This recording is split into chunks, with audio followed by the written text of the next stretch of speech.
Cairo, Seattle.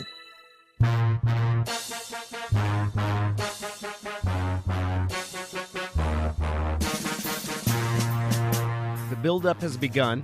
I don't know if it's going to be the most anticipated fight in UFC history, but it's going to be really close. Conor McGregor, Nate Diaz, headlining UFC 202. It's going to be a week and a half out. We're going to have the 20th that fight's going to be, and I don't know what to expect other than there's going to be a lot of drama here. It's almost a shame that the fight happens because the buildup is so much fun. Right? I mean, I enjoy, and we were talking to our producer, Aaron, who's fairly new to the sport and learning it. He's talking about listening to Conor McGregor on the conference call saying, I had to stop what I was doing. I couldn't turn away. And he is that good. And Nate, in his simplicity, is that good. Would you describe it as a battle of wits? Well, he's coming in unarmed. He really is coming in unarmed, Nate is. But that's kind of the perfect response to McGregor because you could say anything. He's still like, huh, yeah, whatever. Yeah, and I just love these, like, well, I'm just going to beat his ass anyway. I don't care. You know what I mean? It's just I took everything. I took all his stuff. I've got nothing left of me. He's just so simple in who he is that he's kind of entertaining in his own right. So the build-up for this is awesome. It's absolutely awesome, and the personalities, and Conor McGregor's a guy that people either love or they hate. There's really doesn't seem to be much middle ground with him. Like, yeah, he's okay. I know people that I love him. I think he's fantastic. And I know others like, man, I want to see that guy get his butt kicked. I can't wait to see that. Do you think people hate him? Oh, yeah. And like, what do you think they the find him percentage obnoxious. is? Really? They find him obnoxious and arrogant, and he hasn't done anything. I'm like, well, he did take out 4 of the top 5 in his division, including Jose Aldo in 13 seconds. But you're right. He didn't do anything. Dunce. But he's a guy that I think gets under people's skin. I think there's certain people that are just turned off by somebody who's very self-aggrandizing and very vocal about how good they are, whether in any sport. You know, we saw it with Sherman. You saw the backlash with Richard Sherman. So I just think that kind of personality rubs a lot of people the wrong way. Other people really are drawn to it. I'm one of those people that I'm very drawn to. I think he's fantastic for the sport. I think he's a great fighter, and I love the build-up when it involves him. Do you think a personality like that helps a guy in the business? We're going to talk to Anthony Hamilton here in a little bit. He's a heavyweight with the UFC. He's from Kent, a local guy. You couldn't be nicer. Right. One of the most. He's married, 2 kids, so grounded, and you're not going to hear big trash talk as much as it'll be as, let's see what happens when it comes to a guy throwing rockets at him, as opposed to someone like Conor, who, I don't want to say it's an act, but he's definitely conscious of how he's building up his persona and how he relates to other fighters. I think it's, to answer your question, is it good for other fighters or bad? I think he's giving them a roadmap. I think he's giving them a bit of a plan on, all right, doesn't mean they need to be clones of Conor, but you need to do something to make yourself stand out, unless you're going in there and you're just blitzing through people in such a fascinating way that you're garnering attention. If you're grinding guys out and you're winning by decision every time, yeah, it's going to be a slow build to your career. If you're a guy that's Are you talking about Michael Bisping? Yeah, perhaps. Him and his backpedaling. He's actually knocked somebody out, so I probably need to find a new punchline with regard to the idiot. Yeah, let's see if he can do it again. Yeah, I'm hoping for Brexit when it comes to the light heavyweight champion or the middleweight champion. But I talked to Demetrius Johnson about this. The idea, here's the longest reigning champion in the UFC right now, who doesn't get a ton of attention except from the hardcores who look at him and go, that's the best fighter in the sport, pound for pound. But the public hasn't really been drawn into him because he's a nice dude. He's got a good personality, but he's not Conor. He's not Chael Sonnen. He's not Nate Diaz. He's not Nick Diaz. He's not outrageous on any level where they have some level of bombast. He doesn't have that. And I think he's talked about sort of being aware of that and being, as he called it, I think he said, being more honest and, just telling people what I'm about. Now, what that means, I'm not really sure, but it sounds like being a little bit more vocal and sort of understanding, all right, I need to kind of make my way in this sport. It's not good enough just to be great.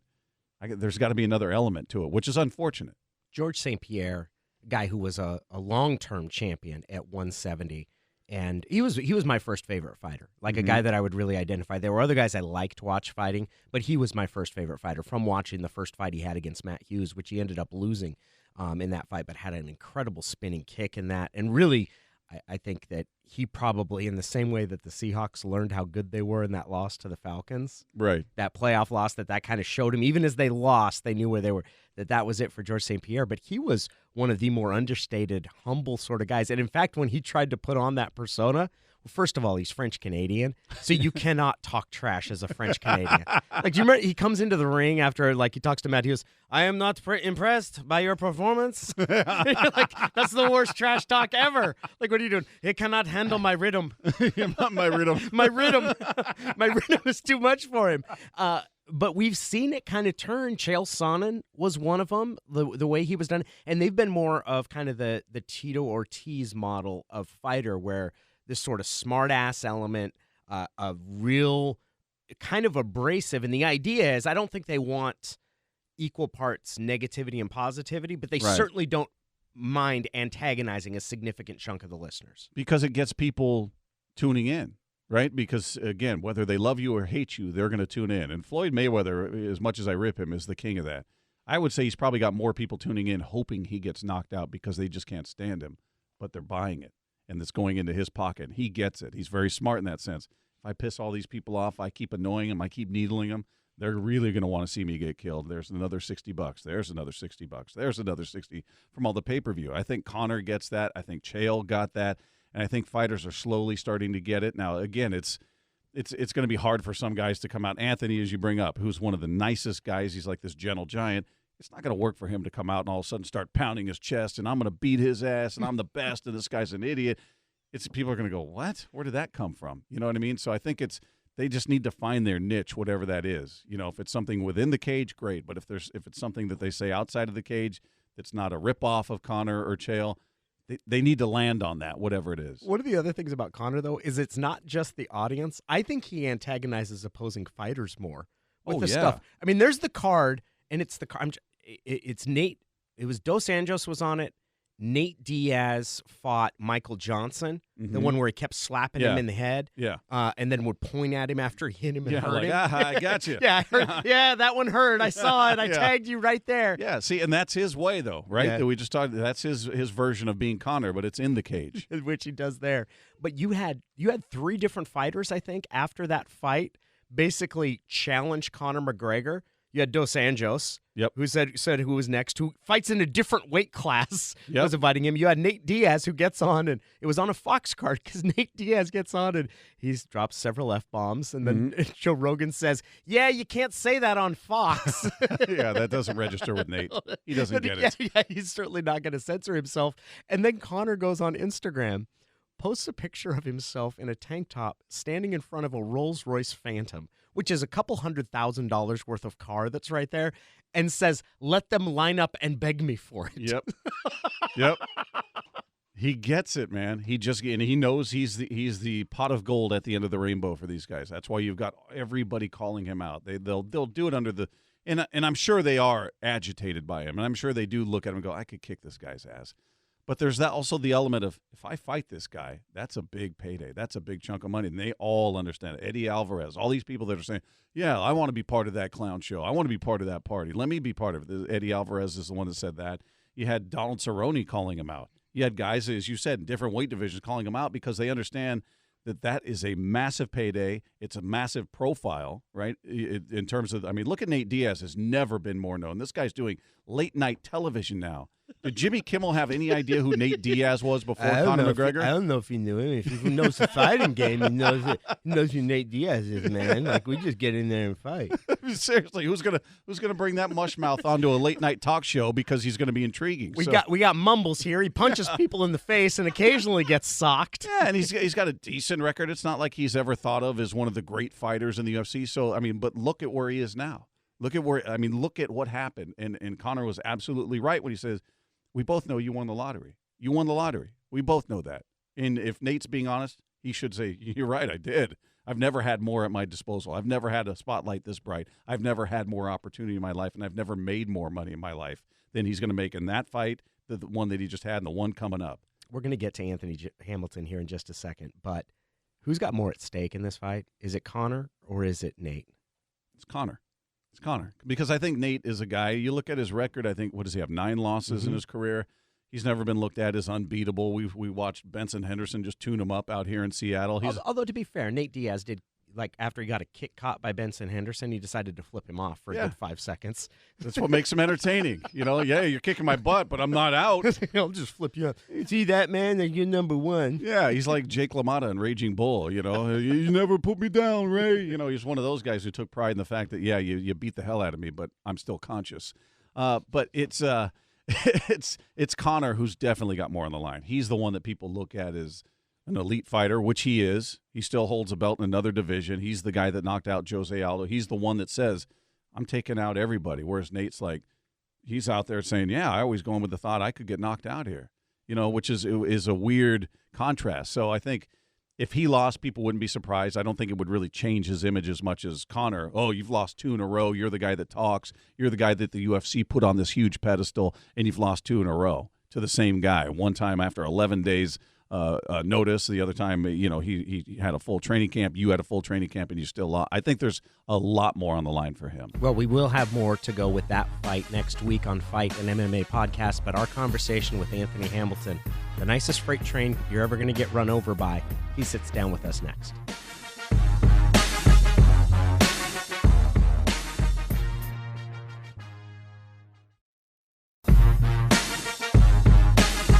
So tell me about the decision, how you decide you're going to become a fighter. I've been an athlete my entire life, and played football and wrestling and ran track. And when I was in college, there wasn't really an outlet for wrestling other than just the Olympics. And I started watching The Ultimate Fighter on TV. And I saw a lot of guys that I had competed against in wrestling, and I was like, man, these guys are on TV. They're making money. They're still competing. They're out there, doing their thing. And I was like, man, I could do that. And started training jiu-jitsu and some other martial arts and fell in love. We're here with Anthony Hamilton. It's Get in the Cage. It's brought to you by Emerald Queen, and he is a rising heavyweight in the UFC. Fresh off, it's the second fastest stoppage in a heavyweight fight in UFC history, 14 seconds. Yeah, it was awesome. What does it feel like when you finish a fight that quick? It feels great. Everything you've ever worked for, everything you've ever dreamed about comes to that moment. And, those are the things that you dream about every day before you go to sleep. And, those are the things you work hard for. And it was just it was an amazing moment. What's the time before the fight like? Not the training, but actually you get to the arena. You're in the dressing room. You're getting your hands taped up. What? Is it anxiety? Is it nerves? Do those kick in as the walk happens? I mean, just sort of take us through what seems like it would be a very tense build-up to the time you step into the cage. Yeah, it's definitely that. Anxiety, nerves, it's a roller coaster of emotions. You almost have to, like, keep telling yourself, like, hold it together, man. You're going to be all right. We got this, It's just so intense, but that's what I love about it. It's so different than any other sport. It's so intense. You can hear the crowd screaming when you're warming up, and it motivates you. It pumps you up. It gets you ready to go, and it's just amazing. It's funny because I've talked to Cowboy Cerrone a bunch, and he's a guy who everybody knows is the guy that'll take a fight on a day's notice. Doesn't matter. He wants to fight anytime, anywhere. Oh, wait, you ask him about it, and Brian Stan told me this, that Cerrone will sit backstage and be riddled with anxiety and say, man, why am I doing this? Why am I here? I don't want to do this. And I asked him about it recently. I'm like, what? That had to be weird for you in the beginning. He goes, no, I still feel like that. Every time, every fight, I'm back there going, why am I doing this? Do you ever feel like, man, what am I doing? This is crazy. Sometimes. I think it's more for me the days leading up to the fight. It'll be fight week, and I'll be in whatever city we're in, and I'll be sitting in the hotel, and I'll be thinking exactly that. Like, what am I doing here, man? I got kids. Like, it's crazy. But yeah, I train with Cowboy, and I've talked to Cowboy plenty of times, and I know he has that same feeling all the way up before he even gets into the cage. And I know he's been working on it. He sees a sports psychologist for it and so forth, so he can get going. And it's just so crazy for us as fighters. It's a different life. For sure. There's a vulnerability to it. And that's going to be a weird word for people to associate with MMA. But I always I think it's true for any fighter. You go in, it's one-on-one, and there's a vulnerability that you're opening yourself up to very public, and really sort of there's no two ways about it. A possibility of really abject failure. I mean, you can get knocked out, and I think the courage that you guys have to get to that point is something that's truly remarkable, and people that don't do it probably don't understand. Yeah, I agree. You put everything on the line. Everything you've ever sacrificed, everything you've ever worked for. You're out there. You're representing your team, your family, all your friends, and it's just it's intense, man. Definitely. It's hard to explain. I've never done it at this level, but I'll get butterflies when I would spar in boxing. Just in sparring, I would go. I'd kind of have that anticipation, and maybe even sometimes rolling in jiu-jitsu. If you're sparring, you'll get some level of anticipation. I can't imagine what it is to step through those ropes or step into that cage. That's why I say I'll respect anybody that has the nerve to do it and do it for real, which is what you do. And when people are sitting back, this guy's weak, he can't do anything, I'm like, you've got no clue. You wouldn't even be able to walk to that cage. Your legs would buckle before you got there. I want to know, do you get butterflies? Because you've sparred with him before. I stay away from Anthony as much as I possibly can. I think I've been forced to do it once or twice. What I do is I just hang on to his legs. I just try to hang on until I hear that buzzer, until I hear the professor say, okay, switch. I think that's a good seat. And this is the other thing we love. We love making Bob do the Brazilian accents of the coaches. Well, you know, Rodrigo. Yeah. Okay, guys. Okay, Anthony. Guys, here, look. Okay. Last week it was Carlos, because Carlos put Bob in a loop choke once and made it so he couldn't swallow straight for a while. For a week. You know Carlos, so he knows, he knows the drill with him. But as far as I just want to go back to the beginning. Were you a kid that grew up watching boxing and things like that, or is that something you came to later in life? Were you a fan of sort of the one-on-one combat of the whole thing? I was. I was big into baseball and football growing up, and I started watching a little bit of boxing. And I saw Mike Tyson. I saw him knocking everybody out. And I remember telling my dad, I was like, Dad, I want to do that. And he was like, no, let's stick to football. He didn't want me to get hurt. But yeah, I've always been fascinated with combat sports. And like I said, I got into wrestling, and it was on from there. Were you a big kid? I mean, you're a big dude now. Were you one of those kids that looked like you were 15 when you were 11? Yeah. I've always been a big guy. And I don't know. I feel like I'm getting a little bit smaller these days. It seems like everybody else is catching up. But I don't know about that, man. But yeah, that might be the people you're around more than the actual reality. It might be that you cross paths with Brock Lesnar somewhere. In the chemically engineered war experiment. Exactly. Well, plus training with Travis Brown. That's a big dude. Yeah, 6'7". He's 250s. He's shredded, for a big guy. And yeah, they're definitely bigger guys out there. So walk me through, because you grew up in Kent. Yes. Where'd you go to high school? Went to Kentwood High School. Kentwood, and you wrestled, played football there. What'd you do there? Yep, wrestled, played football, ran track. And then you went to Highline Community College, and you were a wrestler there. Yes, and you were one of the junior college All-Americans. That is correct. Was there. Now, what do you do after that? Because one of the things, and different fighters or wrestlers that I've talked to, it's a real challenge for guys that get to the end of the rope. Someone like Randy Couture, who was Oklahoma State and ends up going into the Army for a bit to wrestle. There's no clear path for you guys, a real high-level wrestler, for what you do for a living. Yeah, I was struggling with that a little bit after I ended up going to a private university, wrestled one more year. I was like, we were losing programs from Title IX and funding and stuff like that, and ended up going to Central and playing football, and then I was kind of lost after that. I didn't know what to do. Was working a regular job, and like I said, I started watching The Ultimate Fighter and fell in love with the sport, and I was like, yeah, this is definitely for me. What was your regular job? I was an engineer, and then I did a little bit of analyst work and project management, and now I'm a full-time fighter. Where do you get to the point? How long have you been a full-time fighter? Because I talked about vulnerability. Mm-hmm. The other thing is, if you're a developing football player, you get drafted, you go to college, you get groomed. Baseball player, you have the minor leagues. If you're a fighter, it is one of the most, there's no roadmap for it. If there's nobody that's there going to bankroll your development, you've kind of got to do it on your own. What was that process like, becoming a full-time fighter? It's hard. It's such a roller coaster in this business or in this sport.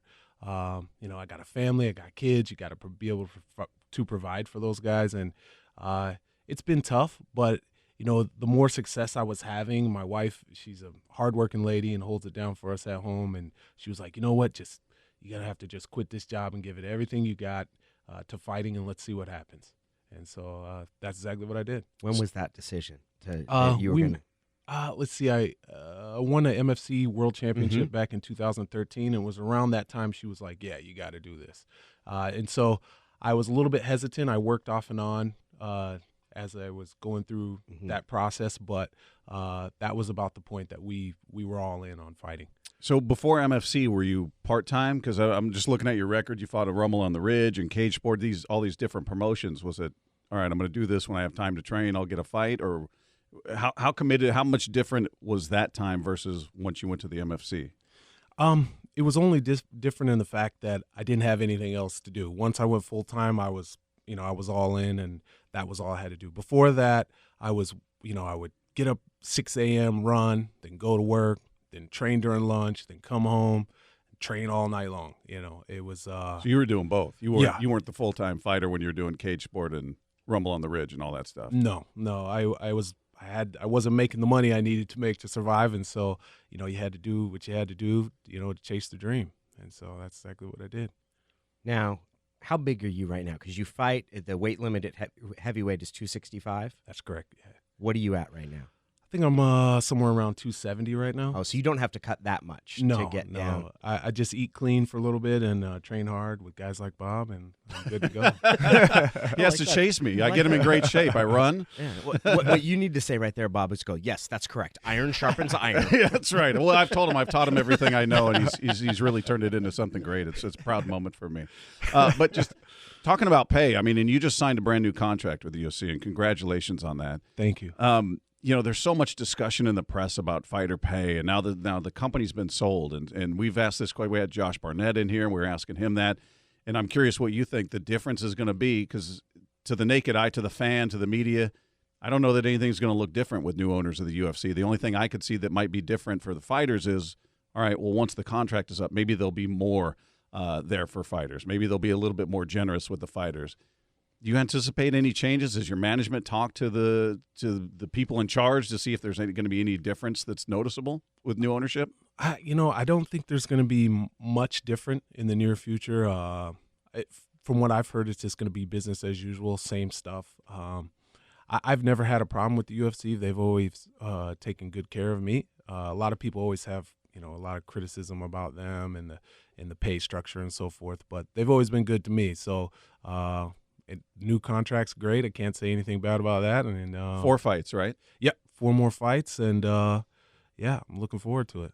Congratulations on that, Anthony. That's fantastic. Thanks. The other thing I think people might not know is how much you guys move around to train with different people. I think it's the Ronin, as people call it, kind of this traveling warrior who goes by and learns. You guys kind of do that and go from spot to spot. Yeah, absolutely. For me, I always have my home base, which is at Jackson's MMA in Albuquerque, New Mexico. But every once in a while, you got to branch out and seek some different looks and some different opponents. I have a lot of friends all over the country, so I go help those guys get ready for fights. And it also, helps me get better to be able to go to these places and learn something new or get a different environment. And it's just been awesome. What do you think the thing that you've learned most from fighting is? I've learned to work even harder. I thought I knew hard work when I was wrestling and, going through college and so forth. But at this level, all the sacrifice I've had to make, all the late nights and early mornings, be able to push through for something that you can't really see, you can only dream about. It's just really taught me to work even harder than I've ever imagined.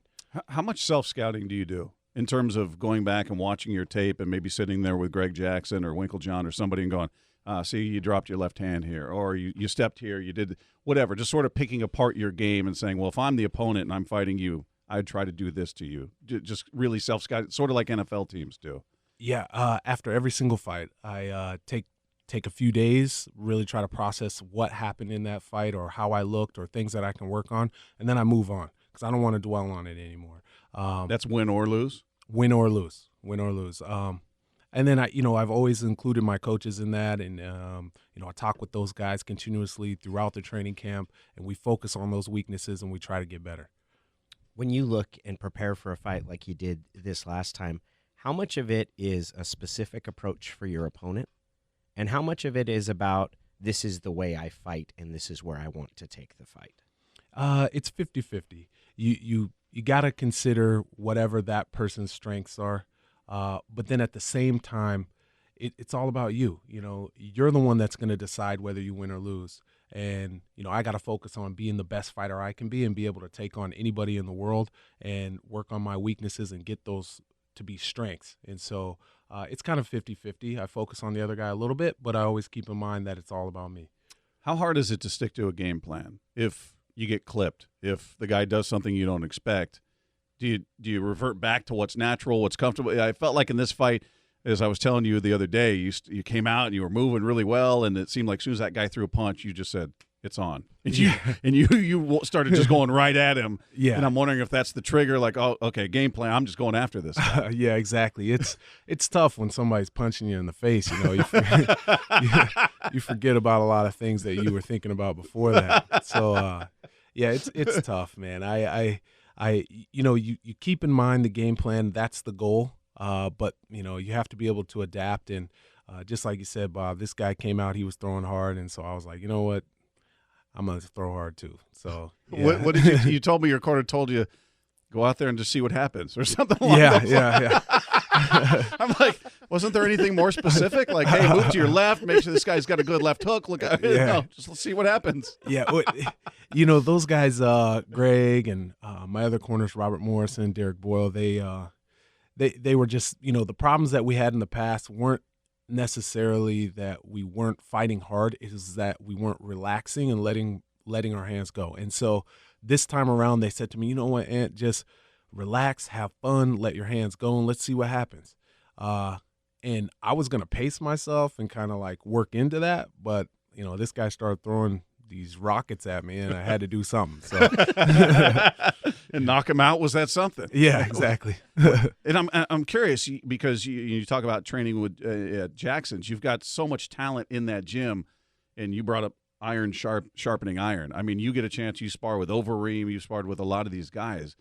How much did you get a sense of, man, I'm just such a better fighter than I was a year ago, 2 years ago, because you're sparring and training with the elite in the sport? Absolutely.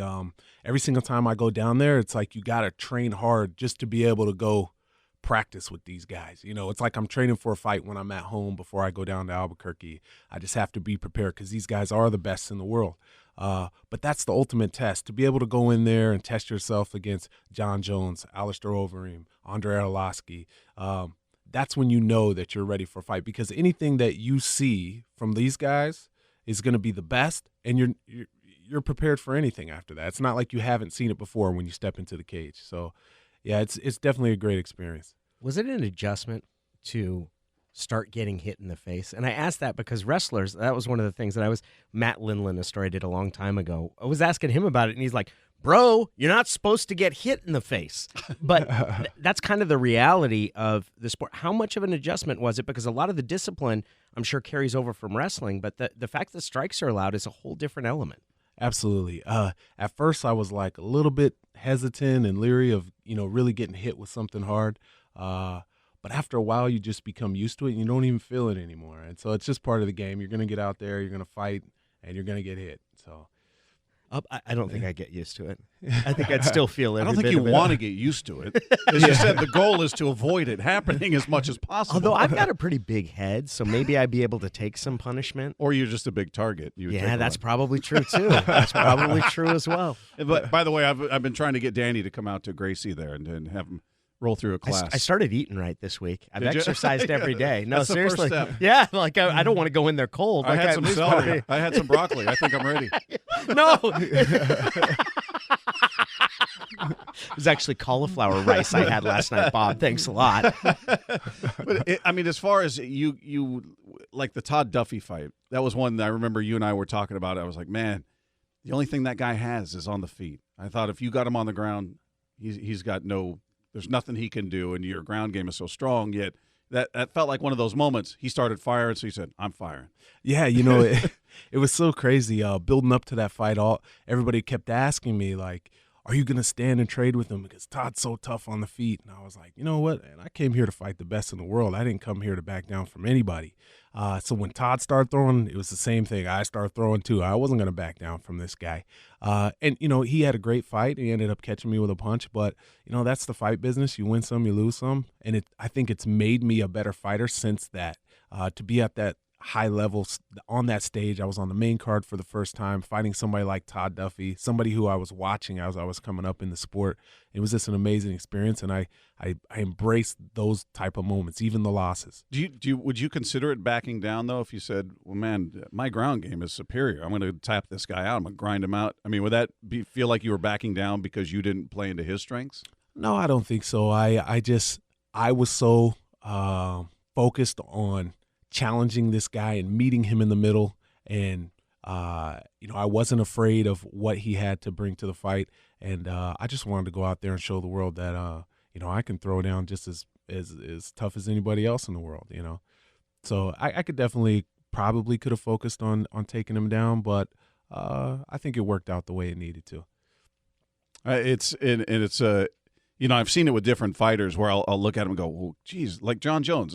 John Jones, it's hard to sit here and critique a guy who's as good as he is, maybe the best ever.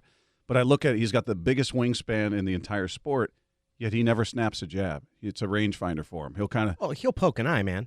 Come on. Let's be clear. That's incidental. No, look, man, he'll poke an eye or three. Stop it.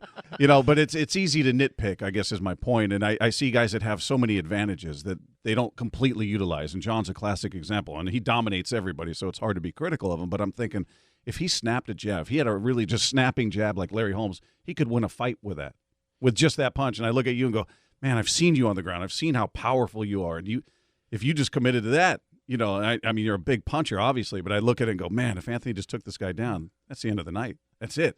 You know what I mean? And is it hard to remember that in the ring and understand that, yeah, I want to meet this guy in the middle. I want to prove that I can. But my best road to victory is what I do best.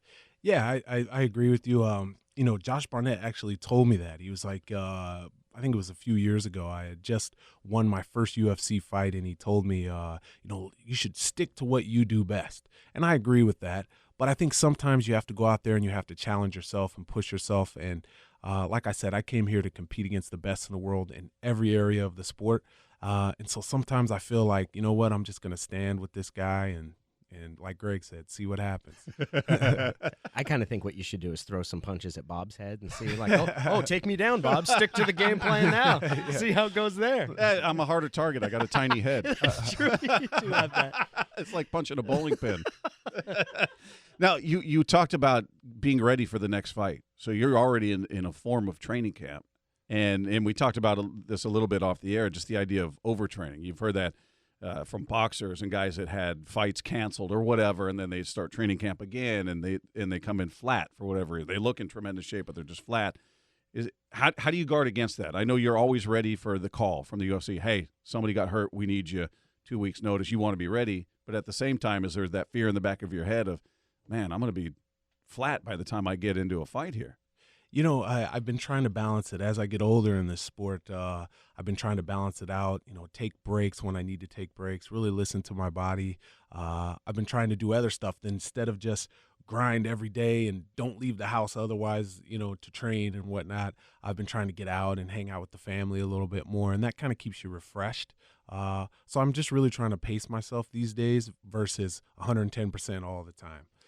And then when I get that call from the UFC, then we'll turn it up to the final level. Do you view it as being pretty much on call right now? I mean, your last fight, one of the advantages of having a really short fight is there was no medical suspension. There was no, you're able, because you didn't sustain a lot of damage, to fight right away. Do you view it as almost being on call? You might find out that you're fighting in a couple weeks at any point? Yeah, I think so. When my manager spoke to the UFC, he told them we were ready to go. Like you said, I didn't take any damage, and so I wanted to get back in there. I'm in shape. I'm ready to go. I'm hungry. I got this new contract, so I want to get after it. And we told them we were ready to go, and so now the UFC will will call us whenever they're ready, and so I'll be ready as well. Now, you brought up your family. How old are your kids? 6 and 3. Okay, so the 6-year-old obviously is able to process what Daddy does for a living. Yeah, Right? yeah. So I'm wondering what's that like for the family, win or lose, just for them to watch you go out there and you're throwing punches, you're getting hit. Is that a hard thing for the wife and the kids to watch? Do they watch? The wife loves it. The kids. She loves it. Yeah. My daughter, she's a little bit nervous if she sees blood or anything like that. Luckily, I haven't taken too much of that type of punishment. But my little guy, he's 3 years old, just turned 3. He loves fighting, and so we go to the gym together. We watch it on TV. He loves it.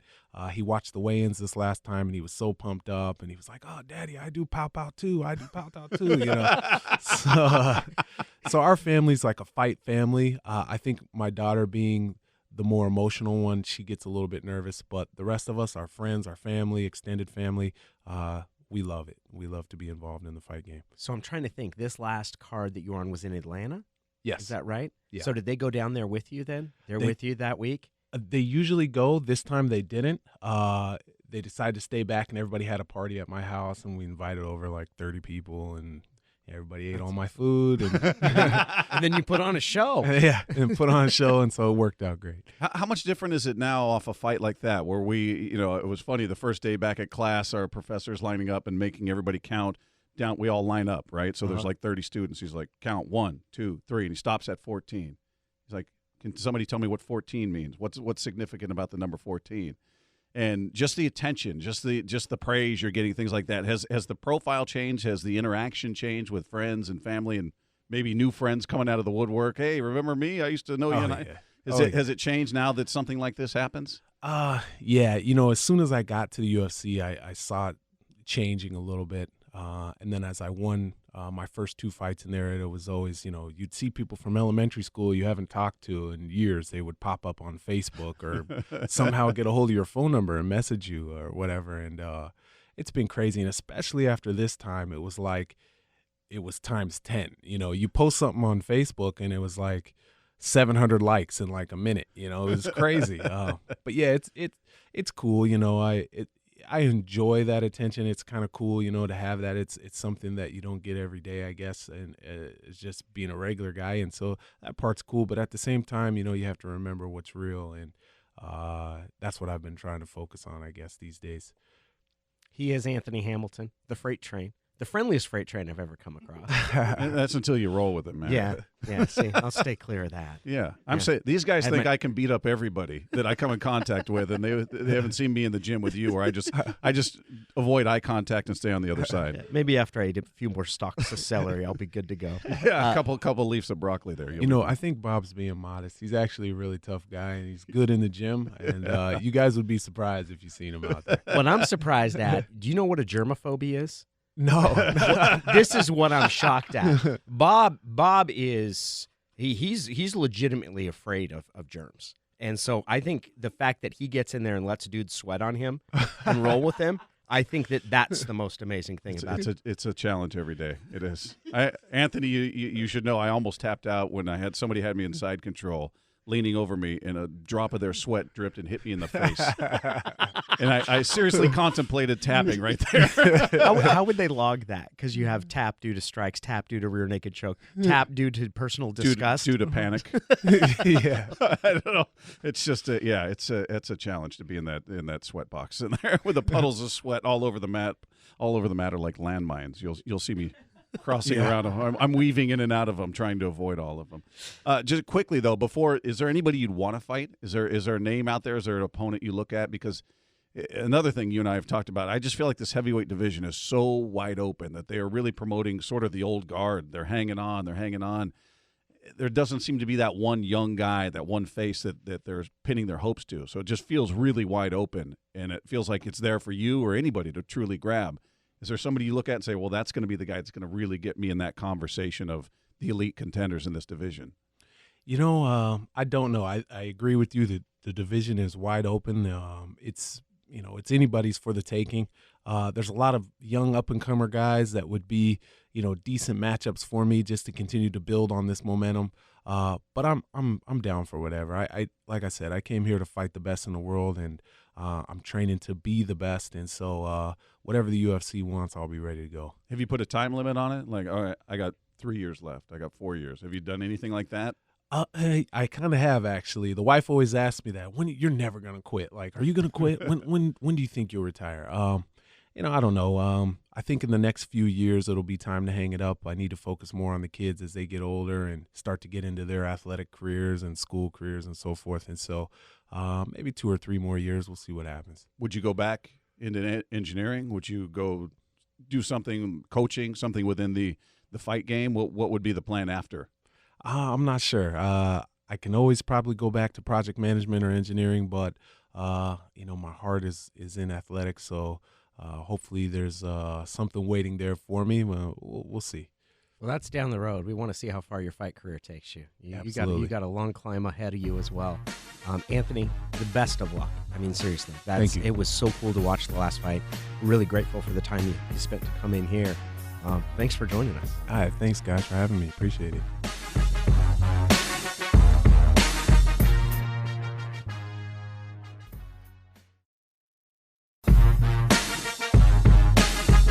Bob, that guy is exceptionally nice. He's a great guy. He is a really, really great guy, and which is interesting because he's so imposing looking when you see him. He's a big dude. He's a big, strong guy, but Anthony is one of the nicest guys you're going to come across. Well, so why didn't you like sparring with him? Because he hurts. He hurts. And I don't think he even understands how strong he is. I get that sense. Just even in, we do what you call drills, where you're not sparring. It's where the professor is showing you a specific move. It would be like, okay, Bob, you're on your back. Anthony, you're in his guard, and I want you to escape his guard. And then once you escape, then you stop, do it again, right? So no punches, no submissions, but just even in the manhandling of pulling your legs and pulling you this way, I know what it is to feel like a little kid, to feel like, a kid with his dad who's being jerked around, who's misbehaving or something. It's like, wow, if this guy really got angry and wanted to, he could really do some damage to me because he is that big and powerful. And I don't think he even really knows how big and strong he can be. I think one of my favorite things about and the interest that I've developed in MMA, in part it started from the fact that I've been interviewing professional athletes. And it was 2006 when I really started following the sport and talking to fighters and did a couple stories on it and just became an avid fan. It was because I was tired of asking questions where the athlete knew the kind of question I was going to ask, and I knew the kind of answer the athlete was going to give. Right. It's this sort of rehearsed back and forth. Fighters are incredibly different. You would think they would be these sort of tough, loudmouth guys, and they're actually not. We talked about Conor McGregor before, and even Conor doesn't fit. Now, I don't know if there's a lot of introspection going on with the Diaz brothers. Like, I don't know if it applies to everybody, but you hear in that conversation with Anthony Hamilton why fighters are so interesting to cover, to watch, and to follow, at least for me. Yeah, he's incredibly cerebral. He's very smart, and he's the perfect example of what I would put in front of somebody who says, man, those guys are a bunch of Neanderthals, a bunch of bar fighters, thugs, idiots. They look at them as big, dumb palookas, to use an old school phrase they throw on boxers. And Anthony's more the norm than the exception. You talk to a lot of these guys, whether it was Brian Stan, Anthony Hamilton, any of these guys, really well-spoken, really intelligent, a lot of them college educated. It really does fly in the face of the stereotype that's thrown onto combat sports, because in boxing, it is that way. That stereotype came from somewhere. And more often than not, when you hear those guys interviewed after the fight, they really have a hard time putting words together. Your grammar is not a big thing in their household. But you talk to Anthony and these other guys, you really see how much of a contrast it is. Because a lot of them were college wrestlers. They went to college. They wrestled in college, and they're just different people that don't fit the stereotypical image that people have of them. They've never heard them speak. They just see them get in there. They see blood, and they just think, well, they're too dumb to do anything else but go in there and fight. And you listen to him speak, and I think a lot of people hear it and go, wow, project manager, engineer, and he's not unique. There are a lot of smart guys, really, really smart guys and girls in the sport of MMA. Why do you think that's happened? Because I've had different theories. Like one of my beliefs is that, okay, there is a certain demographic that are drawn to combat sports who are kind of the barbed wire tattoo around the biceps, The bros. the affliction T-shirt that's tucked in with print everywhere, and that are very much into that very macho. Yeah, you just get in there and kick his ass. That's what you do. Yeah. And part of me has thought that those guys get weeded out so quick in the actual sport, and that everybody that makes it to the level. Anthony's a really promising fighter. And he's 19-5 overall professional record. And you look at these guys, that's a really good record. Yeah. To have 4 victories for every loss is a really good record. But he's got 5 losses. There's 5 different times he's been knocked out by Todd Duffy in the UFC. That there's, I don't think humility is the right word, but you have this, that just being tough and just being driven, that's not enough. That you've got to have a perspective and an ability to take a defeat and come back from it.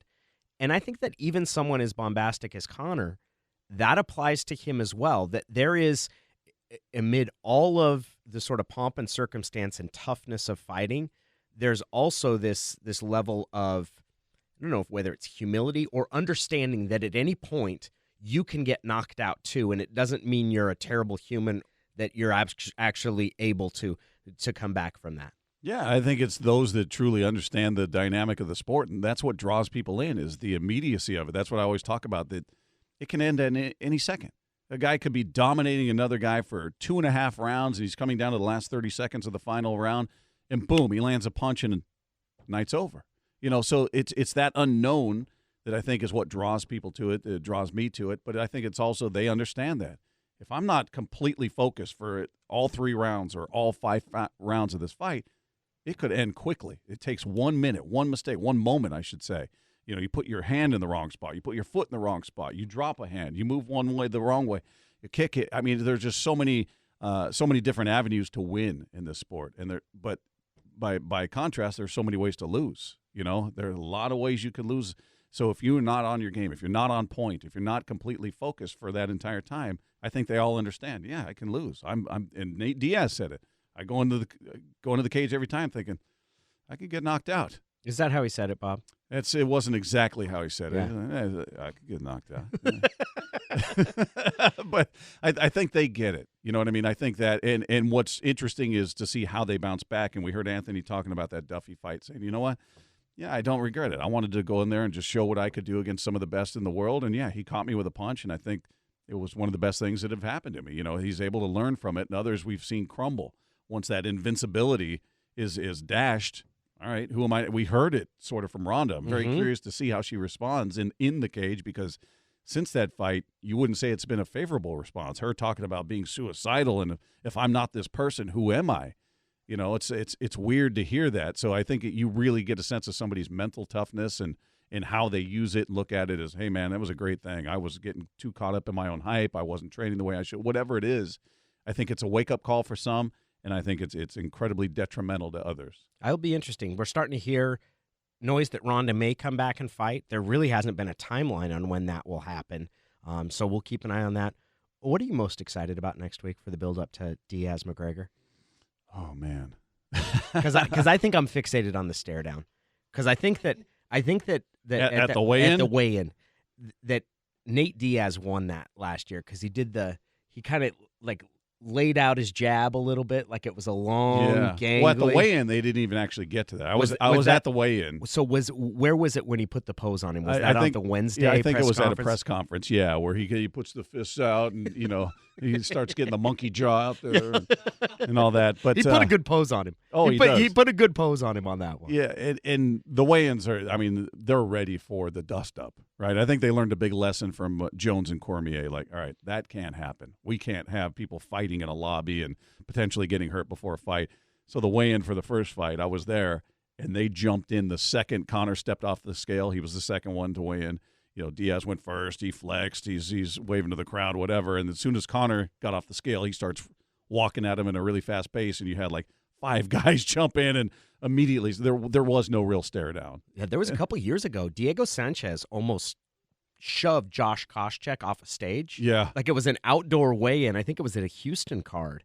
And he almost, it was like Koscheck had to kind of catch himself because it was going to be 3 or 4 feet that he fell down. Yeah, I love the intensity and the emotion, but don't screw up the fight before the fight. I know. Don't screw up the fight before the fight. How dumb could that be? Well, that's what we're going to be looking at next week. Also hoping to be visited by Anthony Johnson, another Anthony, this one nicknamed Rumble. That's all ahead. We thank you for listening to Fight, an MMA podcast. So that's so carefully. An MMA podcast. Yeah.